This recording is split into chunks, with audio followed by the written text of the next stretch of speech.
Ya, assalamualaikum warahmatullahi wabarakatuh. Nama saya Muhammad Zaki Farrozi. Saya dari Diploma 3 Accounting angkatan 2023. Nah, di sini saya akan menjelaskan tentang audit risk. Nah, jadi ntar saya kayak gambar sesuatu. Nah, misalkan saya menggambar kali apa ya, kali Ciliwung. Nah, yang mengalir ini kita sebut namanya transaksi keuangan.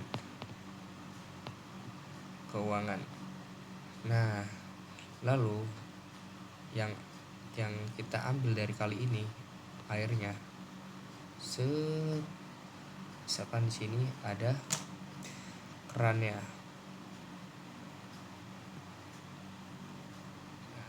Sini ada kerannya.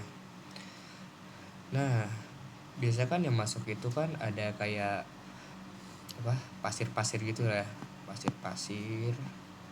Terus ada batu yang melekat pada air. Nah, ini nih laporan keuangannya nih. Nah, bagian yang mengalir ini kita sebut dengan inherent risk atau kita sebut resiko bawaan.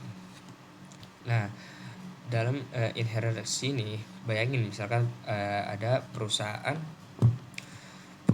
itu kayak apa ya, punya bisnis satu transaksi yang misalkan yang ribet gitu ya. Nah, terus kayak jualan alat-alat medis canggih atau mengelola investasi unit. Nah, investasi yang rumit.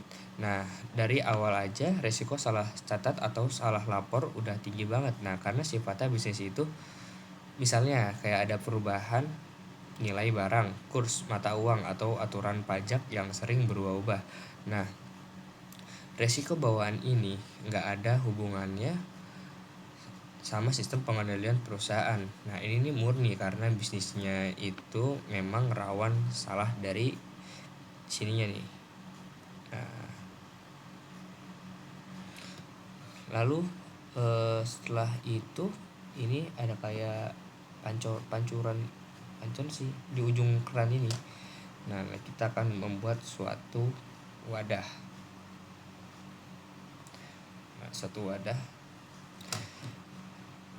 Nah, sini udah terbawa ke sini. Nah, di sini itu dinamakan pengendalian internal.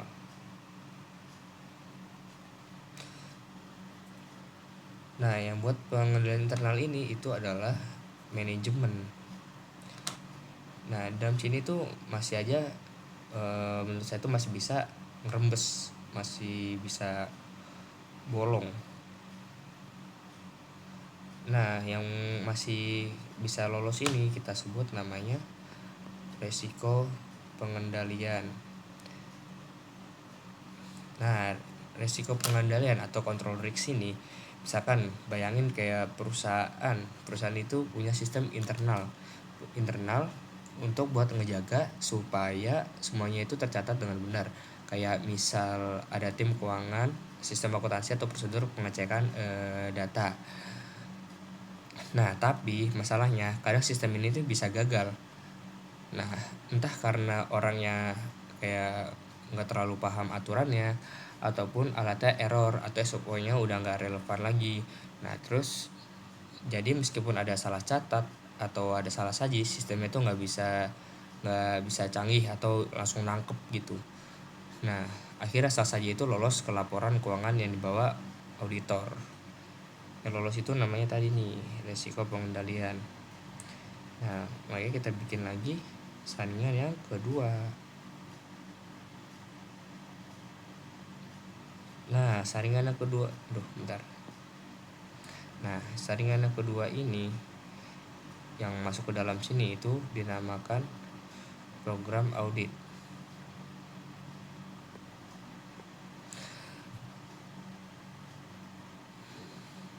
Nah, disebut namanya program audit.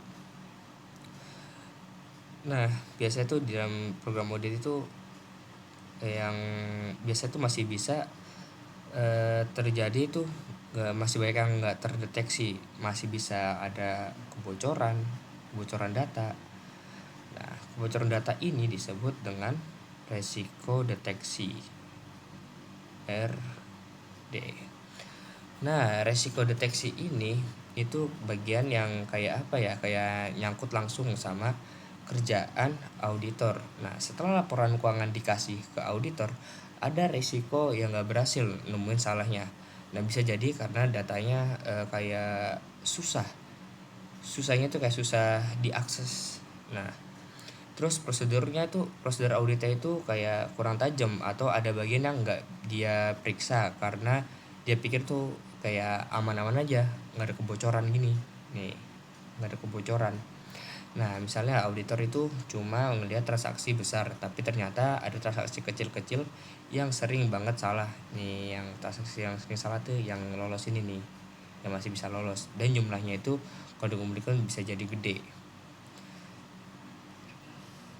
Nah, hingga pada akhirnya masuklah ke sini, ke laporan keuangan. Nah, ini bisa kita sebut adalah audit risk. Nah, pas masuk ke sini, nah audit di sini ini penting banget buat diperhatiin, karena kalau misalnya sampai auditor salah kasih opini, terus dampaknya bisa bisa makin besar. Nah, bisa bikin investor atau pemerintah atau pihak lain salah ambil keputusan.